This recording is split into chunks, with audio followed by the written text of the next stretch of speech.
Something big is about to happen, and believe it or not, most people have no idea or they just don't really care. The Federal Reserve, the institution that controls interest rates in America, is about to get a new leader. Jerome Powell, the current Fed chair, is on his way out. His term ends in May, and President Trump says he's announcing his replacement any day now. Soon announce our next chairman of the Federal Reserve, someone who believes in lower interest rates by a lot.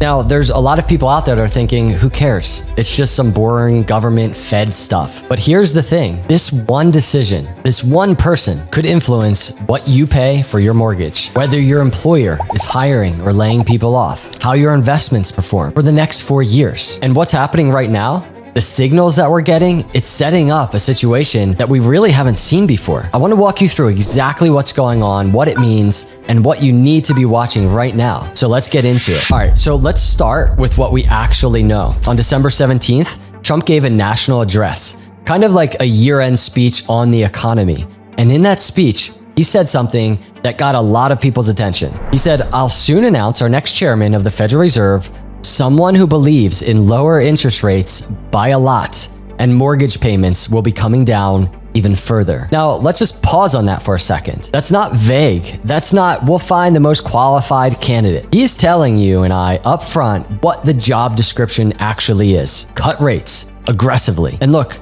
when the President of the United States publicly announces, "I'm going to pick someone who will do X," and X is a specific monetary policy outcome, that's really significant because the Fed is supposed to be independent from politics. That's the whole design. We'll get into why that matters in a minute. But first, I want to show you how clear Trump has been about what he wants from the Fed. A week before that speech, on December 10th, the Fed announced a quarter-point rate cut, their third cut of the year. And Trump's response? It could have been at least doubled. The Fed cut rates, and the president says it should have been twice as much. He also said Powell has been too slow to lower borrowing costs, that the Fed is holding back economic growth. Now, here's the context that we need to understand. Powell was Trump's pick back in 2017. Trump nominated him for this job, and now he's saying Powell isn't cutting fast enough. So what does that tell you about what's coming next or who's coming next? This is Kevin Hassett. Right now, he's the leading candidate to be the next Fed chair. Hassett is the director of the National Economic Council. This means that he's Trump's top economic advisor. He's in the room for every major economic decision, and he's been very vocal about where he stands on interest rates. Here's what he said on CNBC just a couple weeks ago. If you look at central banks around the world, the US is way behind the curve in terms of lowering rates. Way behind the curve. That's strong language from someone who might be running the Fed in just a few months. Now, his argument is actually interesting. He's saying that AI-driven productivity is boosting economic output while simultaneously keeping inflation in check. So in his view, you can have strong growth and lower rates at the same time because technology is expanding the supply side of the economy. Is he right? It's debatable. There are economists who agree with him. There are economists who think inflation is still too sticky to be cutting aggressively. But here's what's not debatable. His views align perfectly with what Trump wants. And that's probably why he's the front runner. The betting markets have Hassett at around 50% odds. Kevin Warsh, a former Fed governor, is in second place. Now, Warsh is interesting. He's more of a traditional pick, seen as more hawkish, meaning he'd probably be more cautious about cutting too fast. He has credibility with markets, but here's the thing. Trump met with Warsh in mid-December. And according to reports, he pressed him on whether he'd back rate cuts. So even with the safer candidate, Trump is making clear what he expects. And here's my take. If you're trying to understand what the Fed might look like in 2026 and beyond, you need to understand this. All of these candidates are more dovish than Jerome Powell. The question isn't, will the new chair want lower rates? They all do. The question is, how much lower? How fast? And will the rest of the committee go along with it? And that brings us to the part of this story most people are not understanding. So let's talk about something that most people are not really even thinking about.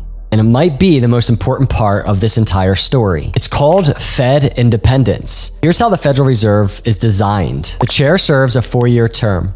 Governors serve 14-year terms. Why such long terms? Because the idea is that monetary policy should be insulated from short-term political pressure. Just think about it. If you're a politician, doesn't matter which party, what do you want?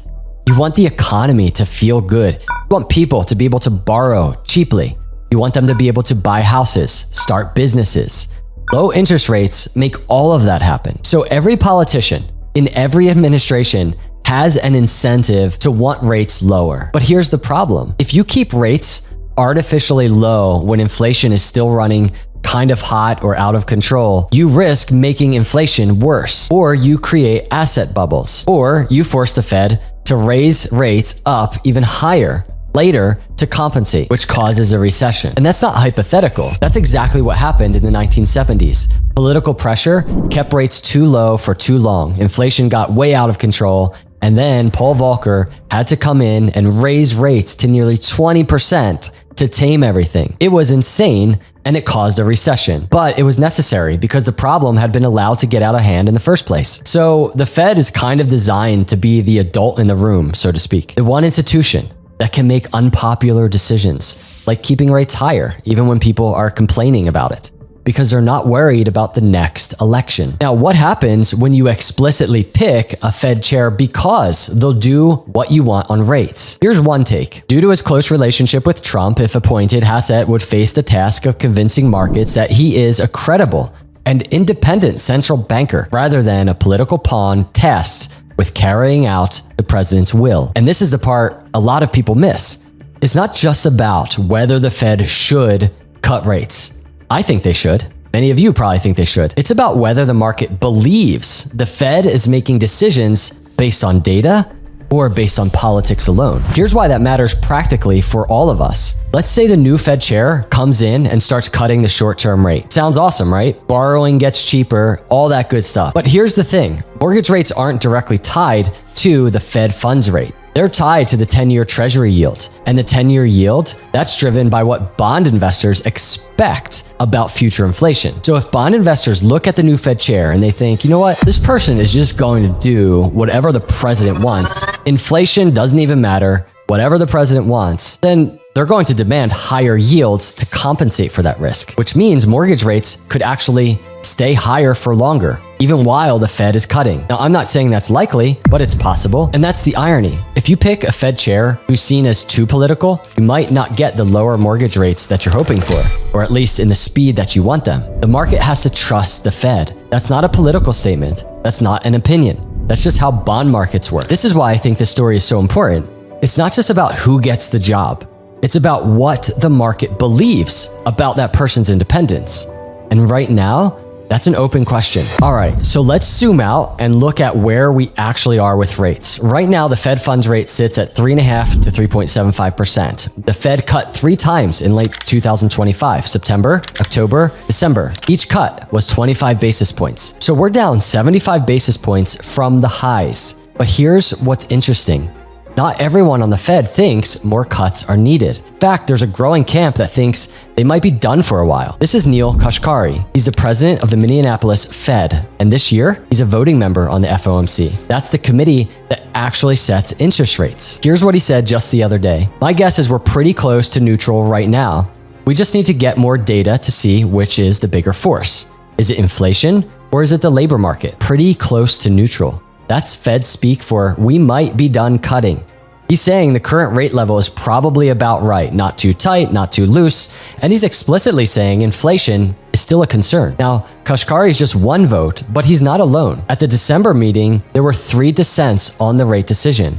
That hasn't happened since 2019. Some members wanted to hold rates steady rather than cut. So here's the setup. You might have a new chair coming in who wants to cut aggressively, but a committee that pushes back on it. And remember, the chair doesn't set rates alone. They lead a 12-person committee.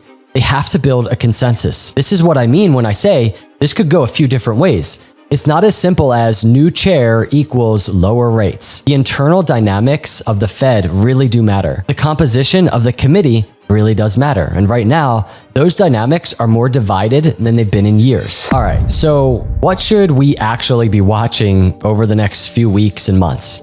Here's my list. Number 1, Trump's announcement. It's expected this month. It could literally be any day now. When it drops, pay attention to how markets react to it. If bond yields spike on the news, that's a signal that investors are nervous about independence. Number 2 is the January 27th to 28th FOMC meeting. This will be Powell's first meeting of 2026. Markets expect the Fed to hold rates steady, but watch the language in the statement.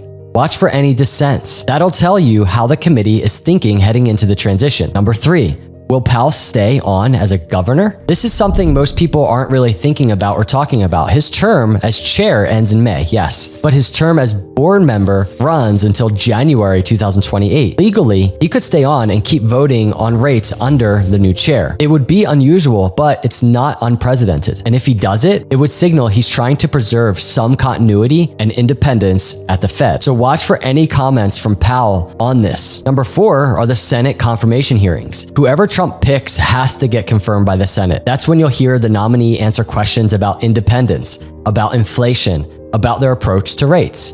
If you care about any of this stuff, those hearings are a must watch. I'll be covering all of it as it develops. So look, I know there is a lot going on here with the incoming Fed chair. I know there's a lot of unknowns, but here's why I think it matters for all of us. If you're someone that's trying to make informed financial decisions, whether it's buying a house, investing for the long term, or just understanding what's happening with the economy, you need to understand this story and watch how it plays out. The Fed chair is one of the most powerful economic positions in the world, and we're about to get a new one under circumstances that are, at the end of the day, really unusual. The relationship between the White House and the Fed is going to look completely different than it has in decades.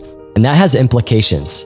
I'm not here to tell you what to think about it or even how to think about it. I'm here to help you understand, as well as myself understand, what's actually happening here and why does it matter, so that we can all make our own decisions in the best way possible. And that's a big reason I started this channel. Macro analysis to understand the macro for patient capital. If you got any value from this video or enjoyed this content, please subscribe, hit that like button. Your support means a ton to me. I will see you in the next video. God bless.